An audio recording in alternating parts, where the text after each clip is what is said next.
যে সালাত আদায় করে না সে কাফের। আসসালামু আলাইকুম ওয়া রাহমাতুল্লাহি ওয়া বারাকাতুহু। আজকে একটা প্রশ্ন এবং উত্তর নিয়ে হাজির হলাম। মোবাইলে ইউটিউবে দেখা যাচ্ছে অনেক আহলে হাদিস ফিরকার আলেমরা এবং দেওবন্দি আলেমরা অনেকে বলছে, প্রশ্নটা হচ্ছে যে বেনামাজি যারা নামাজ পড়ে না এরা নাকি কাফের এবং বেনামাজির জানাজার পড়া যাবে না, এই প্রশ্ন তারা করছে। তার উত্তর দিচ্ছে যে না, বেনামাজ হলো কাফের এবং বেনামাজির জানাজা পড়া যাবে না। তো এই সম্পর্কে আমি আপনাদের সম্মুখে সঠিকটা তুলে ধরার জন্য এসেছি যে ফুরফুরা শরীফে মুজাদ্দিদুজ্জামান দাদা হুজুর পীর কবির রহমাতুল্লাহ আলাইহির প্রধানতম খলিফা হজরতে আল্লামা রুহুল আমিন বসিরহাট রহমাতুল্লাহ আলাই এই সম্পর্কে একটা কিতাবে এনেছেন, জরুরি মাসআলা প্রথম খণ্ড। এই জরুরি মাসআলা প্রথম খণ্ডের মধ্যে আপনারা লিখেছেন যে বেনামাজি কাফের হবে কিনা, বেনামাজি জানাজা জায়েজ হবে কিনা। এই দুটো ইনশাল্লাহ তাদের প্রশ্ন যে এখন হবে তাদের উত্তরটা এখন তারা ভুলভাল দেবে, তার জন্য আল্লামা রুহুল আমিন হুজুর আগামী এর উত্তর রেডি করেছে, তিনার মুরিদদেরকে উপহার দিয়ে গিয়েছে। তো ইনশাল্লাহ আমরা দেখব যে বেনামাজি কাফের কখনোই নয় আর বেনামাজির জানাজার পড়া জায়েজ আছে। এই সম্পর্কে আমরা একটু দেখব যে ইমাম নবাবী সহিহ মুসলিমের টিকায় লিখেছেন, যদি কোনো বেনামাজি নামাজ ওয়াজিব হওয়া ইনকার করে তবে সেই ব্যক্তি মুসলমানগণের ইজমাতে কুফর ও ইসলাম ধর্ম হইতে খারিজ হবে। কেউ যদি ইনকার করে, নামাজকে যদি ইনকার করে, বেনামাজি নামাজ ওয়াজিব হওয়া ইনকার যদি করে, তাহলে কিন্তু সে ইজমায়ে কাফের ও ইসলাম ধর্ম হইতে খারিজ হবে। আর যদি ওয়াজিব বলে বিশ্বাস করে কিন্তু ত্যাগ করে বহু লোকের অবস্থায়, তবে বিধানগণ এ মতভেদ করেছে। ইমাম মালিক, শাফি অধিকাংশ প্রাচীন পরবর্তী বিধান বলে যে সেই ব্যক্তি কাফের হবে না, অবশ্যই ফাসিক হবে। তাহলে কেউ যদি নামাজকে ইনকার যদি না করে সে ফাসিক হবে কিন্তু কাফের হবে না। তাহাকে তওবা করতে বলা হবে, যদি সে তওবা না করে তবে তাহাকে হদ স্বরূপ হত্যা করতে হবে। তো আরও একদল প্রাচীন বিধান বলেছে যে সে কাফের হয়ে যাবে। হজরতে আলী রাদিয়াল্লাহু তাআলা হতে বর্ণনা করেছেন যে ইমাম আহমদ বিন হাম্বাল এক রেওয়াতে যে আবদুল্লাহ বিন মুবারক, ইসহাক বিন রাওহের মত, ইমাম আবু হানিফা একদল কুফাবাসী বিধান ও মুজান্নার মতে কুফুর হবে না এবং তাহাকে হত্যা করা হবে না, তাহাকে শাস্তি দেওয়া হবে, যতক্ষণ নামাজ না পড়ে ততক্ষণ তাহাকে বন্দি করে রাখা হবে। তো অধিকাংশ বিধানের মতে বলেছে বেনামাজি কাফের হবে না। তাহাদের প্রমাণ এই আয়াতে, নিশ্চয় আল্লাহ তাআলা তাহার সহিত শরীক করা মার্জনা করবেন না, অতএব যাহাকে ইচ্ছা করেন মার্জনা করবেন। আরও তাহাদের দলিল নিম্নোক্ত হাদিসগুলোর মধ্যে লিখেছেন। 1 নম্বর, যে ব্যক্তি লা ইলাহা ইল্লাল্লাহ বলে সে বেহেশতে প্রবেশ করবে। 2 নম্বর, যে ব্যক্তি মৃত্যুপ্রাপ্ত হয় বিশ্বাস করে যে খোদা তাআলা ব্যতীত উপাস্য নয় সেই ব্যক্তি বেহেশতে প্রবেশ করবে। 3 নম্বর, এমন কোনো বান্দা বিনা সাথে খোদা ও রসুলের উপর বিশ্বাস করে খোদার সহিত সাক্ষাৎ করবে না যে সে বেহেশতে হইতে বঞ্চিত হবে।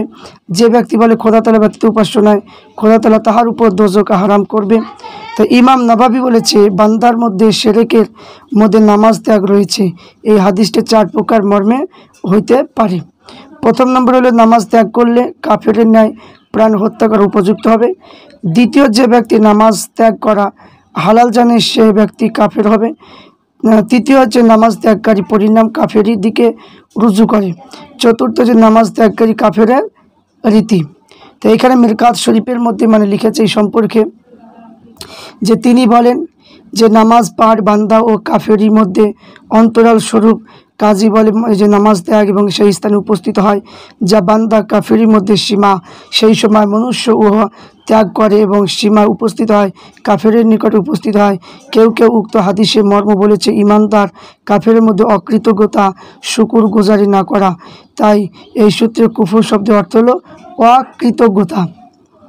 তারপর বলছে কি সরহু সুন্নাহ গ্রন্থে লিখেছে বিধানগণ ফরজে নামাজের স্বইচ্ছায় ত্যাগকারীকে কাফের বলা সম্বন্ধে মতভেদ করেছেন। কতগুলো বিধান বলছে সেই ব্যক্তি ইনকার করে নামাজ এবং ত্যাগ করে তাহাকে কাফের বলা হয়েছে এবং তাড়নাভাবে কাফের বলা হয়েছে, প্রকৃতি কাফের কিন্তু বলা হবে না। তো হাম্মাদ বিন জায়েদ মাকুহুল মালিক শাফি বলে নামাজ ত্যাগকারী ইসলাম হইতে প্রত্যাবর্তনকারী মুরতাদের ন্যায় হত্যার যোগ্য, কিন্তু ইসলামের প্রতি খারিজ হবে না। ইমাম আবু হানিফা বলে তাহাকে হত্যা করা হবে না, যতক্ষণ সে নামাজ না পড়ে ততক্ষণ তাহাকে বন্দি রাখা হবে। তাই এখানে জহুরি মত মোল্লা আলী কারি রহমতুল্লাহ লিখেছেন যে আবু হানিফা মত অতি উৎকৃষ্ট। তাই হাদিসের অর্থ এই যে ব্যক্তি নামাজ ত্যাগ করা জায়েজ জানে সেই ব্যক্তি কাফের হবে। তো সহিহ বুখারীর টিকায় ফতহুল বারীতে লিখেছে যে তোমরা তাহা খোদার দিকে রুজু করো, নামাজ সুসম্পন্ন করো, মুশরিকদের অন্তর্ভুক্ত হয়েও না। তো ইমাম ইবনে হাজার বলে যে যারা বেনামাজি কাফের বলে তারা আয়াতটি দলিল রূপে পেশ করে বলেন যে কাফের হওয়া বোঝা যায়। এর প্রতিবাদ বলা হয়েছে এই আয়াতটা মর্মে যে নামাজ ত্যাগ করা মুশরিকদের নীতি, এই জন্য তাহাদের রীতি অনুকরণ করতে নিষেধ করা হয়েছে। ইহাতে বোঝা যায় না যে ব্যক্তি নামাজ ত্যাগ করে তার অনুসরণ করে সেই ব্যক্তি কাফের হবে। তাই ফতহুল বারীর মধ্যে লেখা আছে ইমাম বুখারী বলেছে স্বামী অবাধ্যকে কুফরান বলা হয়েছে। কুফর ছোট বড় কয়েক প্রকার আছে, এইরূপ কতকগুলি গোনাকে কুফর বলা হয়। এই স্থলে গোনাগারগুলিকে কুফর বলা হয়েছে। ইসলাম হইতে খারিজকারী কুফরের অর্থ গ্রহণ করা হয় না। তা আল্লাহ রসুল বলেছে স্ত্রী লোকেরা অধিক কটুবাক্য বলে স্বামী কুফর অকৃতজ্ঞতা করে, তাই স্বামীর অবাধ্যকারী কুফর বলা হয়েছে। গোনাসমূহ জাহিরিয়াতে কার্য শিরক ব্যতীত গোনাকারী ব্যক্তি কাফের হয় না। এ প্রমাণ হাদিস নিশ্চয় তুমি এইরূপে একজন পুরুষ যে তোমার মধ্যে জালিয়াতি রীতি আছে। দ্বিতীয় প্রমাণ মহিমান্বিত খোদা তাআলা বলেছে নিশ্চয় খোদা তাআলা তাহার সহিত শরীক করা মার্জনা করবেন না, তাই অন্য গোনা যার জন্য ইচ্ছা করে মার্জনা করিবেন। তো ইমাম ইবনে হাজার বলেন যে ওয়াজিব কার্য ত্যাগ করা হারাম কার্য করার যে গোনা হয় জাহিলাতের রীতি বলে শিরক এবং সমস্ত গোনা অপেক্ষায় বৃহত্তম। তো ইমাম বুখারীর দলিল পূর্বে উল্লেখ করা হয়েছে গোনা অকৃতজ্ঞতা হয়েছে, তাই শরীয়তে ইনকার অর্থ বলা হয় নাই। তাই তিনি ইচ্ছা করেছে যে উক্ত কুফর অকৃতজ্ঞতা ইসলাম হতে খারিজ করে না। তাই খারিজি দল গোনা সমূহের জন্য লোককে কাফের বলে থাকে। তাই কোরআন শরীফে আয়াত তাহার প্রতিবাদ ঘোষণা করতেছে। এই আয়াতে তিনি বলেছেন যে খোদা তাআলা শিরক ব্যতীত অন্য গুনাহ যাহার জন্য ইচ্ছা করেন মার্জনা করেন। এই স্থলে খোদা তাআলা শিরক ব্যতীত অন্য গুনাহকে মার্জনার যোগ্য স্থির করিয়াছেন। এই আয়াতে শিরকের মর্ম হচ্ছে কাফেরি। কোনো সময় শিরক বলে কাফেরি বিশেষ অর্থ গ্রহণ করা হয়েছে। নিম্নোক্ত আয়াতে শিরক এক প্রকার বিশিষ্ট কাফেরকে বলা হয়েছে। তা ইবনে বাত্তাল বলেছেন যে প্রথম আয়াতের মর্মে যে ব্যক্তি শিরক ব্যতীত অন্য গুনাহ করে মরিয়াছে খোদা তাআলা তাকে মার্জনা করতে পারেন। তাই খারিজি মত এটা খণ্ডন করিতেছে। তারপরে আপনারা লিখেছেন আর ইমাম বুখারী ইমানদার ব্যক্তি গুনাহ করলে কাফের হয় না। এই প্রস্তাবের দলিল স্বরূপ খোদা তাআলা দুটো আয়াত পেশ করেছে। এক নম্বর হচ্ছে কি যে প্রাণ হত্যাকারীকে ইমানদার বলে প্রকাশ করিয়েছেন। আশরাতুল লম্মাত কিতাবের মধ্যে আছে। এই হাদিসের মর্মে জানা যায় যে বান্দা কাফিরির মধ্যে নামাজ ত্যাগ করার সীমা নির্ধারিত হয়েছে। নামাজ অন্তরাল স্বরূপ বান্দাকে কাফিরি পর্যন্ত উপস্থিত হতে বাধ্য প্রদান করা। যদি নামাজ অন্তরাল না থাকে অবশ্যই কাফির উপস্থিত হতে পারে। তবে এই হাদিসে নামাজ ত্যাগ করা কঠিন তাড়না করা হয়েছে। হাতে ইঙ্গিত পাওয়া যায় বেনামাজি কাফেরের নিকট উপস্থিত হয়ে পড়ে। কিয়াস অমান্যকারী দল বেনামাজিকে কাফের বলে থাকে। যারা কিয়াস করে না, কিয়াস যারা করে না তারা কি বলে বেনামাজিকে কাফের বলে থাকে। ইমাম শাফি মালিকি কতগুলো সংখ্যক বিধানের মতে যদি বেনামাজি কাফের যদি হয় নাই তাহলে তার প্রাণ বধ করা অজীব। তা হানাফি মতে যতক্ষণ নামাজ না পড়ে ততক্ষণ তাহাকে প্রহার ও বন্দী করা ওয়াজিব। বদরুদ্দিন আইনি লিখেছেন ইমাম নববী বলেছে হাদিস বোঝা যায় যে ব্যক্তি নামাজ ফরজ জানিয়ে স্বইচ্ছায় উহা ত্যাগ করে তার প্রাণ হত্যা করা হবে। অধিকাংশ বিধানী মত ইমাম বদরুদ্দিন আইনি বলেছেন যে দলিল গ্রহণ করা সহি নয়। হাদিস জাকাত অমান্যকারীর সহিত সংগ্রাম করা কথা আছে। সংগ্রাম করা মুবাহ হলে প্রাণবধ মুবাহ প্রমাণিত হয় না। তো ইমাম আহমদ হইতে এই অধিকাংশ শিষ্য রেওয়াত করেছে, তা তিনি বলেছে যে স্বইচ্ছায় নামাজ ত্যাগকারী কাফের হয়ে যাবে, তো ইসলাম হইতে খারিজ হয়ে যাবে। তো ইমাম আবু হানিফা মুজান্না বলেন, যতক্ষণ না সে ব্যক্তি তওবা করে ততক্ষণ তার বন্দী করা হবে, তার প্রাণ বধ করা হবে না। তো এইখান থেকে প্রমাণ হলো যে ইমাম আহমদের এক রেওয়াতে বেনামাজি কাফের হবে, অন্য রেওয়াতে কাফের হবে না। তো ইমাম আহমদের রেওয়াত অনুযায়ী বেনামাজি কাফের হবে। তো ইমাম তাজউদ্দিন সুবুকি তাবাকাত কুবরা কিতাবের মধ্যে লিখেছেন যে ইমাম আহমদ বেনামাজি সম্বন্ধে ইমাম শাফি সহিত তর্ক করেছিলেন। এতে ইমাম শাফি তাকে বললেন, আহমদ তুমি কি বলো, বেনামাজি কাফের হবে? তিনি বলল, হ্যাঁ। তাহলে কাফের হবে। ইমাম শাফি বললেন, তবে সেই ব্যক্তি কিসে মুসলমান হবে? তো ইমাম আহমদ বললেন, কালেমা পাঠ করলে তো মুসলমান হবে। তো ইমাম শাফি বললেন যে উক্ত ব্যক্তি সর্বদাই এই কালেমা পড়ে থাকে, তাহলে ত্যাগ করে নাই। তাহলে ইমাম আহমদ বলেন যে নামাজ পড়লে মুসলমান হবে। ইমাম শাফি বললেন যে কাফেরের নামাজ সহি হয় না, তাই তারা মুসলমান হওয়ার হুকুম দেওয়া যাইতে পারে না। তো ইমাম আহমদ মানে কি নির্বাক হয়ে গেলেন। তো প্রিয় পাঠক, এই হাদিস শরীফে বহু স্থলে অকৃতজ্ঞতার অর্থ কুফুর শব্দ প্রয়োগ করা হয়েছে, তাই নিম্নে কয়েকটা প্রমাণ পেশ করা হয়েছে। তো এখানে বলছে সহি মুসলিমে দিয়েছে, যে কোনো পুরুষ নিজের পিতা ভিন্ন অন্যকে পিতা বলে দাবি করলে সেই ব্যক্তি কাফের হবে। তবে যে ইমাম নাবাবী টিকায় লিখেছে, যে ব্যক্তি কার্য হালাল জানিয়া এইরূপ করে যে সেই ব্যক্তি কাফের হবে, কিন্তু সেই ব্যক্তি অকৃতজ্ঞতা করলে ইসলাম হইতে খারিজ হবে না। তারপরে লিখেছে মুসলমান শহীদ সংগ্রাম করা, কলহ করা কুফুর হবে।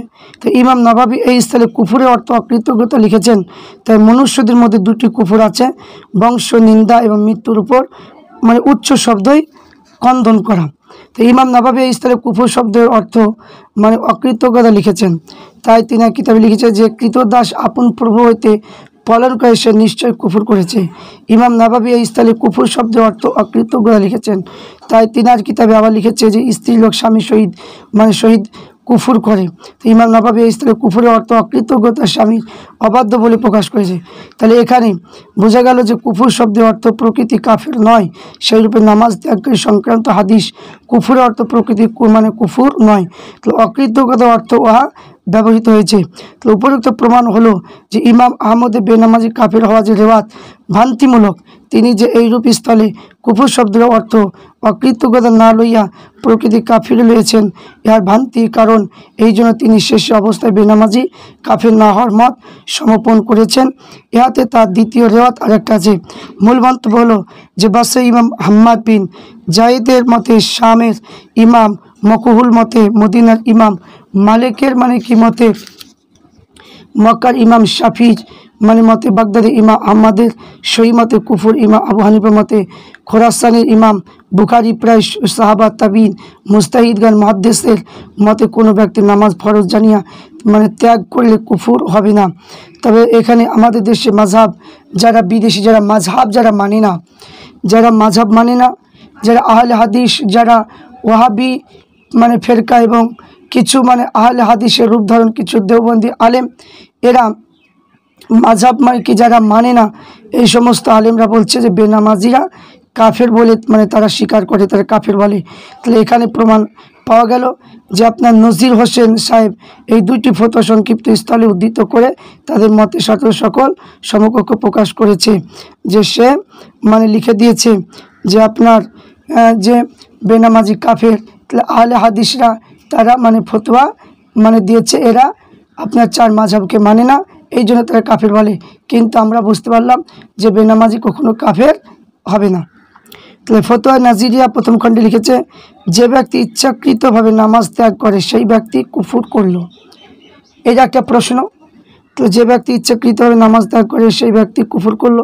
তাহলে এই সম্পর্কে কি বলেছে আল্লাহ রসুল মানে এবং খোদা সাল্লাল্লাহু আলাইহি ওয়াসাল্লামের মানে কি আল্লাহ রসুলের খোদা সাল্লাল্লাহু আলাইহি ওয়াসাল্লামের হাদিস ও অনুযায়ী তার কাফের বলা যাবে কি না, এই সম্পর্কে মানে বলা হয়েছে যে নামাজ ত্যাগকারী যদি অন্যান্য শিরক ও কাফিরমূলক কার্য মানে আবশ্যিক বিধান ইনকার না করে, তবে অধিকাংশ সুন্নাত জামাতে ভক্ত মুসলমান বলে গণ্য হবে, কাফের বলে গণ্য হবে না। তাহলে সুন্নাত জামাতের নিকটে ইমানের অংশ নয়। তাহলে অপূর্ণকারী বিষয় কি মুতাজিলা খারিজি ভ্রান্ত দলের মধ্যে সৎকর্ম মূল ইমান অংশ, তাই এখানে আমলের ইমান অংশ না হওয়ার জ্বলন্ত প্রমাণ।